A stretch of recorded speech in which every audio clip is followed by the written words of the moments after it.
Hello everyone and welcome to another video of the Sky channel. Now in this video we're going to be talking about shooter PvE rankings, and essentially we'll be going through a bunch of different ants and tell you which ones are the most effective in PvE, meaning which ones are most effective in Groundhog and Pangolin. One thing I do want to note is that shooters are generally high damage, which means that if you have a good shooter lineup and you're not a shooter main, it may be something that you want to consider switching to specifically for Groundhog. Now Pangolin has some additional buffs on each day for each of the different classes, so it doesn't make a lot of sense for you to be using shooter unless you really don't have many other options. Now before we get started, I do want everyone to know that our Aptoide promo code is changing to Sky5. So if you've been using the Sky promo code, it's time for you to switch to Sky5 because Sky promo code expires within the next 24 hours. Now for those of you who don't know, Aptoide offers some amazing bonuses on in-game purchases between 10% to 35% that you get back anytime you purchase a pack in-game, and you can use that bonus to buy additional packs at no extra cost to you. Many of our subscribers are already benefiting from this, and if you're interested in benefiting from it as well, do check out the video in the description, use our new promo code SKY5 and start benefiting today. Alright, back to our video. Before I start talking about ants, I do want to tell you which insect is currently the best option for you right now. If you are a pay-to-win, I would definitely recommend the Gladiator Mantis. Now the Gladiator Mantis is all about skill damage. If you look at certain skills, you will notice why it does so well. It essentially gives a lot of skill damage in its talents, and that's why it can do a lot of damage to Pangolin and Groundhog. Now if you're not a pay-to-win player, well, you'd have limited options. You could just use the giant mantis. If you have the devil flower, I definitely recommend the devil flower over the mantis because it's better. Okay, now let's go to the ants. Now I'm going to be talking about ants, and I'm going to start with the best ones that I consider S+ tier. And there are two of them that I consider S+. First of all, let's talk about the Crimson Pearl. This is actually a universal ant, but it is really deadly and does a lot of damage. Skill 2, 80% chance to release 3 skill attacks, and each skill attack deals 150% damage to one random enemy squad. Add that up, that's 450% damage by itself. But here's where things get interesting. Skill 5, whenever it deals skill damage, the target gets a parasitic effect. And whenever an enemy squad has been stacked with 3 parasitic effects, this squad deals 700% damage to that enemy, and then the effect will be reset. Now think of it this way. Skill 2 is releasing 3 skill attacks, and each of them is dealing some damage by itself. Now imagine if you release the skill to the same target 3 times. That's 450% damage done to them, plus 3 parasitic effects, which means 700% extra damage. That's a lot of damage you're doing right in one turn. And the fact is, 80% is a very high probability. So this is a ton of damage that you're doing to the enemy. Now, of course, it's probably not always going to be attacking the same row each time, but the point is that do it enough times, and essentially you are doing 1150% damage each time you release skill 2. Because in PvE, Crimson Pearl is not going to die. It's just going to keep on releasing these skills, and they're going to stack, and they will stack up to 3 eventually, right? And that's when you start getting the benefits of skill 5. Now skill 8, based on the class that Crimson Pearl is leading, different effects apply. For shooters, skill critical rate increases by 60%, which essentially means that there's a higher chance that you're going to do much more damage when you release a skill. This is obviously amazing, but also take a look at the other ones. And I'll tell you why this is relevant. If it's a Guardian, there's a 70% chance to heal your squad with the lowest power, which essentially means the lowest health left when dealing skill damage. But the Carrier one is more interesting. Before every round, skill damage increases 35%, and it's stackable. Skill damage is amazing, so this is amazing as well. Now, of course, we're not leading carriers, but I'll tell you why it's relevant in a bit. So by itself, it looks like it's an amazing ant, but it doesn't end there. Now it turns out Crimson Pearl also has Awakening unlocked. So let's take a look at this one. And when you unlock Awakening, during combat a 50% chance to trigger an additional soldier type effect of Crimson Pearl's 8th skill, with the effect being 30% of the initial effect. Now assuming you get the carrier effect, that's 10.5% additional skill damage being stacked each time this effect is triggered. Given that you want to maximize your skill damage, you have to say that's as amazing as well. Now let's go to the next one. At level 10, parasitic damage rate of the 5th skill increases by 30%. That's already doing 700% damage, 730 is even better.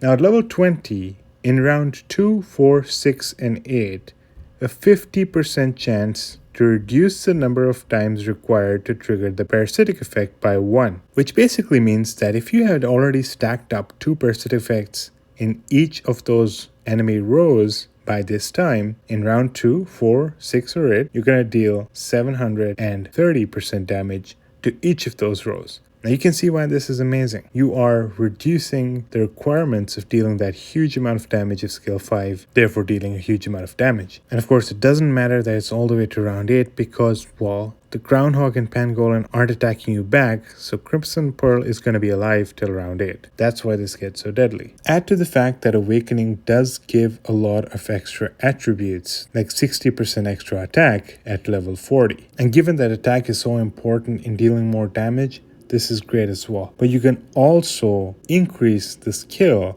and at the max, skill 1 is no longer 30% of the initial effect, it's actually 60% of the initial effect, which basically means that if you trigger the carrier skill, you're looking at a 21% increase in skill damage each turn that it gets triggered. Obviously, you will be doing a lot of damage like that. All of these things make Crimson Pearl an amazing PvE ant, and a lot of people who use it for Groundhog and Pangolin are very impressed by the damage. Now I will show you certain reports at the end of this video which will prove to you how much damage that Crimson Pearl can do. So next we're going to go towards our second S+ tier ant, and that, as you can imagine, is Lathy Sniffer. A lot of you probably know about Lathy Sniffer, and you know it's pretty special because it does a lot of damage and it has been pretty effective in both PvE and PvP. So let's take a look at why. Skill 2, 100% chance to deal 250% damage to a random squad. 100% chance, right? There's no chance to it, it's a guaranteed hit. And then a 30% chance to release the skill again, which means that you could potentially do 500% damage just using skill 2. Okay, skill 5. In round 2, 4, and 6, 80% chance to deal 450% damage to 2 random enemy squads. Again, 80% is a pretty high probability, and you are doing 900% damage in total. Pretty amazing. But skill 8 is where it gets very interesting. During the battle, it increases the skill damage of its squad by 45%. As I've mentioned before, skill damage is pretty valuable and you want to increase your skill damage, so this is extremely effective. But every time you release combat skill, increases its own skill attack by 30%, which can be stacked without limit until the end of the battle. Skill attack is one of the factors that gets taken into account when deciding how much damage your skills are going to do. So this is extremely effective. And it's very effective because of the fact that you can do skills so often. There's a 100% chance you can do skill 1 at least once, and 30% chance that you're going to do it twice. And then skill 5 has an 80% chance to trigger in these 3 rounds. Add that up, that's a lot of skill attack that you're increasing. The fun fact, of course, is that it doesn't end there. Lathy Sniffer also has Awakening unlocked, and let's take a look at what it brings us. First of all, when you unlock Awakening, when Lathy Sniffer releases a damage skill, there's a 20% chance to increase the number of targets by 1. This is highly effective by itself because you are doing that same amount of high damage to an additional unit. The other thing, of course, is that this can increase all the way to 35% chance to increase the number of targets by 1, which is pretty cool. The next one unlocks at level 10, and the chance of releasing the second skill again goes up by 10%. So it's no longer a 30% chance to release it again, it's a 40% chance, which is a pretty large increase. And then at level 20, there's a 10% extra chance of releasing the 5th skill, making it all the way to 90%. Quite amazing, right? And then of course, you can get up to 60% extra attack, which is also amazing for PvE. So that's what makes Lathy Sniffer an amazing PvE ant and gets it secured in the S+ tier. Now in the end, I will show you some Lathy Sniffer reports as well, and you can see why it is so great at attacking Groundhog and Pangolin. Next, I'm going to talk about the S tier ants, one class below the S+. Given that you only have 2 S+ tiers, you have to use a third ant, and that's why the S tier is also important. So I will be going into a little bit of detail in S tier, but as we move lower than S tier, I'll start going into less details because, well, there's just less to talk about. So let's start with Reapmaster. Now Reapmaster is a really interesting one, and people are always talking about the fact that it can do a lot of damage, but it's so inconsistent. And that is true. If you look at skill 2, 50% chance to deal 558% damage to a random enemy squad. 558% is pretty high. And as you can see, 50% chance isn't particularly high. So let's go to skill 5. Prepares for 1 round and then a 40% chance to deal 556.5% damage to 1 random enemy squad within the effective range and then suppressing them, causing them to be unable to move for 2 rounds. The suppression itself isn't that amazing for Pangolin and Groundhog, but 556.5% is. Again, 40% chance is not something I'd consider very high. Now skill 8. In rounds 2, 5, and 7, there's a 50% chance to deal 450% damage to 3 random enemy squads within the effective range. This is the biggest gun in my opinion. That's a lot of damage that we're doing. 450% to 3 squads. That's 1350% damage. Again, the problem being that it's a 50% chance. As you can see, that's a lot of damage in total, right? The only thing is that the 50 and 40% chances are really low. If they were high, you'd be doing so much damage using Reapmaster, which essentially means that if you get lucky, you can do so much damage with Reapmaster, but you have to get lucky consistently in each of these different skills to be doing that high amount of damage. Reapmaster also has Awakening unlocked, and I actually do have it unlocked, so we can just talk about it right here. Other than the fact that you can get 60% attack, in rounds 2 and 4, there's a 50% chance to deal 460% damage to all squads. That's pretty much like an extra skill, which is awesome. But of course, as you can imagine, Reapmaster, it means that it's not going to be very high probability, so 50% is what you get. Now level 10, we unlocked the 50% chance to do the exhausted effect for 1 round, which isn't going to be extremely helpful when you're attacking Groundhog. But at level 20, we unlock the ability to get an extra skill damage dealt to multiple targets by 10%. Now, some of our skills do deal damage to multiple targets, so the 10% extra damage does help. So that's all about the Reapmaster, and that's what makes it S. Unfortunately, not S+. Maybe if it did have a much higher probability of releasing those skills, we'd have given it an S+, but it's not due to the low probability, and also you'll see in some of the reports that it doesn't really compare to Lathy Sniffer or Crimson Pearl.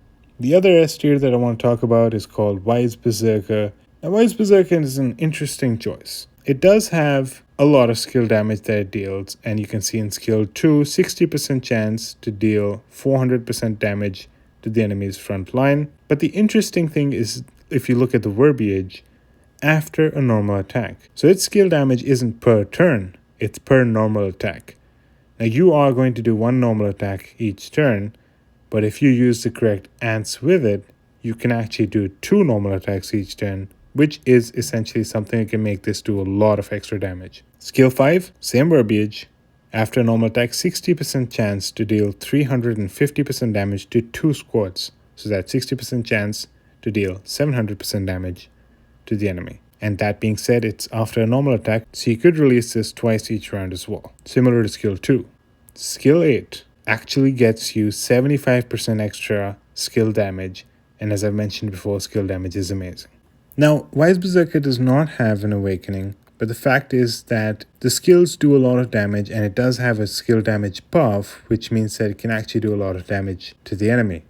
Now, if you are using it with Nimble Tree Ant, you are getting a bigger bang for the buck because you are releasing these skills multiple times each round. Now, there is also Weaver. Now, the problem with Weaver is that it allows you to attack multiple times in the first 3 rounds. But When you're attacking a pangolin or groundhog, you're doing it for 8 rounds. So Nimble Tree Ant might be the better choice if you want to go that route. That covers our S tier ants. Now we can talk about the A tier. Let's talk about the Nimble Tree Ant since we were already on that topic. So Nimble Tree Ant is an A tier, and of course it's the most effective if you use it with Wise Berserker for the reason I mentioned before. The skill 2 just gives you some combat speed and normal attack damage, which I would say isn't the most important when you are talking about PvE. So let's go to skill 5. 70% chance to deal 350% damage to the enemy's front line and increases the skill damage taken by 40%. 70% is a high probability, 350% damage isn't particularly high, but it says after a normal attack, so using its own ability, you could be doing this twice in a single round. But of course, the best part is that you increase the skill damage taken by 40%, which is something that I consider a very important debuff. And skill 8 is a special one, 70% chance to allow 2 of our random squads to do another normal attack, which basically means that if you have Wise Berserker, you might allow them to do 2 extra skill attacks. And of course, Nimble Tree Ant itself might release the 5th skill again.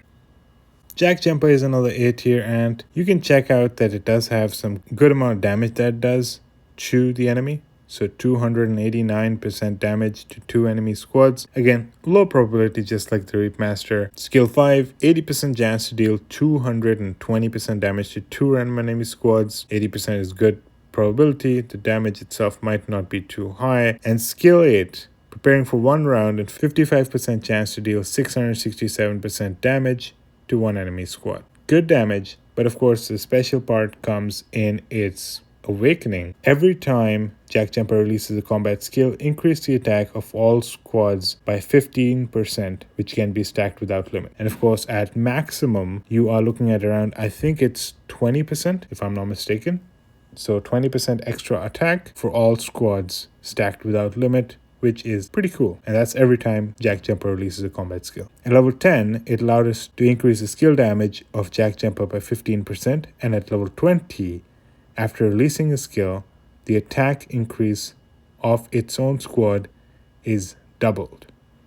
So if it's 20%, you're looking at 40% increase in attack. Quite cool. So that's Jack Jumper. Let's go to our next option in the A tier, which would be Dusky Lurker. As you can see, my Dusky Lurker hasn't received too much love, so let's go to the max one. 100% chance to deal 320% damage to a random enemy squad, and then reduces its defense by 60%. Some people have told me that reducing defense of the Groundhog and Pangolin does have an effect, but I would say it doesn't have too much. And 320% damage by 100% chance isn't bad. Skill 5, 60% chance to deal 300% damage to a random squad and increases the next skill damage of our backline by 35%. This I'd say is a very important skill. The 300% damage is nice, but the fact that it is increasing the skill damage of our backline by 35% is what makes it special. Because if you're using Dusky Lurker, you can put a big damage dealer in the backline and you allow it to do a lot more damage. Skill 8. When the battle starts, increase the attack of all of our squads by 65%, and the third round deals 550% damage to the enemy backline once. An extra attack and then a decent amount of damage just in the third round though, which is okay. So that's what makes Dusky Lurker an A tier ant. So now let's go to Crimson Fragger. It's a season ant that was released, and let's see what makes it special. During the battle, its own squad will have a piercing effect. When dealing damage, ignore 60% of the enemy's defense. As I said before, I don't think this is amazing. I also don't think it doesn't do anything. Some people have mentioned that ignoring defense or reducing defense does have an impact. I haven't tested it myself, but I'd say that it's probably not something I'd consider too special. Skill 5. 80% chance to attack a random squad, dealing 170% damage 2 times. Not bad, because it's a high probability. Damage is reasonable as well. The fact that it's 2 times makes it a little better. Skill 8. Prepares for 1 round and then has a 100% chance to increase the damage of its squad by 35% for 2 rounds. That's great. Damage is something that I have been mentioning is very important. And then deals 330% damage to all enemy squads. I'd say this is a pretty nice skill. Increasing the damage and then doing so much damage to all squads, that makes it pretty special. That's all about Crimson Fragger. Let's go to our last A tier ant. It's another one of those paid ones that I don't have, and you can probably see a lot of people using it. It's Formica Clara. So what makes Formica Clara special? Well, skill 2 is all about PvP. it reduces the skill damage dealt to all our squads by 80%. This should not have any impact in PvE. Skill 5. 50% chance to deal 250% damage to 2 random enemy squads, and then increases the skill damage taken by 25%, which is of course amazing, and it actually lasts 2 rounds. Finally, skill 8. During the battle, heals our front line with a healing ratio of 300% each round. Shouldn't affect us in PvE, but it also increases skill damage of our shooter squads in the back line by 5%, and that's stackable. This I'll say is very important. 5% extra skill damage that's stackable, of course, is very helpful. Now, when the combat skill of a backline is triggered, increases the additional skill damage of its squad by 200% to the target of the skill, and this can happen once per round. Now, the way I read this is that it's an extra 200% skill damage to the enemy that our backline is targeting. As you can imagine, that is crazy, and that would make our backline extremely powerful and make them do a lot of skill damage. The only thing is that it's limited to once per round. So that's what makes Formica Clara a really good option, but not the best, because it just doesn't have all those skills to make up for the fact that it is just being a support ant and helping our backline. And that covers all of the A tier ants. Now, I can give you 2 options that I'd say are B tier. I don't want to talk about them too much because, well, we just came all the way down to B tier. Hopefully you don't have to use a B tier ant, but if you do, well, gold armor is one of them. Now, for a beginner, it is fairly nice. It does have some high damage dealing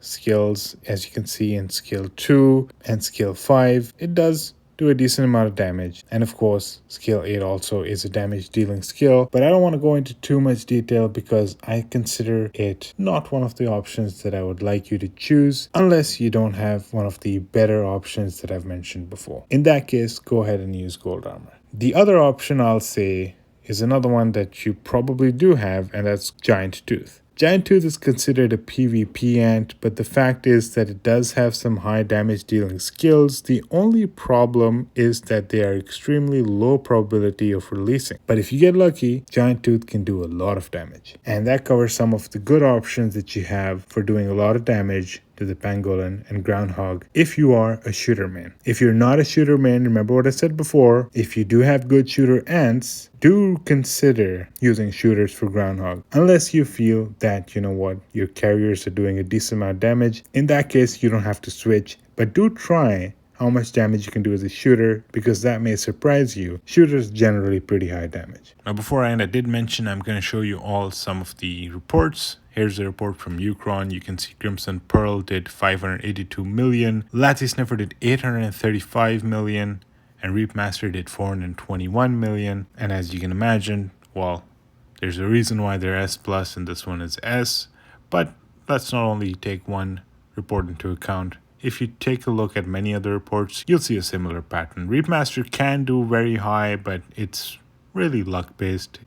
It's a really moody ant. Okay, here's one from Silverstone. You can see again 584 million from Lathy Sniffer, 801 million from Crimson Pearl, and of course Wise Berserker 236 million. Now I have 3 of them from Killer Ants. You can see how it goes. Lathy Sniffer doing pretty high, Crimson Pearl a little lower, and then Wise Berserker having the lowest. Here's another one, similar pattern, Lathy Sniffer highest, Crimson Pearl a little lower, Wise Berserker the lowest. A third one, again you can see the same thing, but of course it doesn't mean particularly that Lathy Sniffer is better than Crimson. Lathy Sniffer is 8-star here, Crimson is 6-star, and Lathy Sniffer of course is Gold Awakening, Crimson is green, and the other thing to note, of course, is that his Lathy Sniffer is level 40, so it's got the maximum attack. That is pretty much everything I wanted to cover in this video. I hope it was helpful for you. If it is, please give it a like,